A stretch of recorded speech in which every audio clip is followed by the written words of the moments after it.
عدي دباغ أفضل مهاجم في الدوري المصري لموسم 2025 2026. أعلنت جمعية اللاعبين المحترفين المصرية اختيار عدي دباغ مهاجم الزمالك كأفضل مهاجم في الدوري المصري.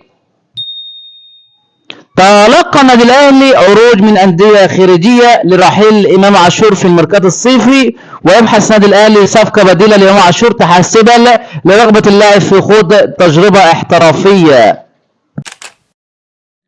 القلعة البيضاء متعقبة، الزمالك أنهى اتفاق مع 2 رعاية جدد وسيتم الكشف عنهم خلال مؤتمر صحفي قريب. كارثة وفضيحة لبطل آسيا، كارثة وفضيحة لبطل آسيا المنتخب العنابي في كأس العالم.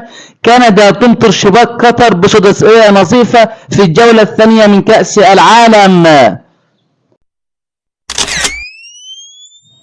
أغلق مسؤول الأهلي الباب تماما أمام العروض المقدمة الخارجية التي وصلت تضم النجم المغربي أشرف بن شرقي، وذلك بطلب مباشر من المدير الفني الجديد. وفي نفس السياق يدرس النادي الأهلي استعادة اللاعب أحمد رضا بعد انتهاء إعارته للبنك الأهلي.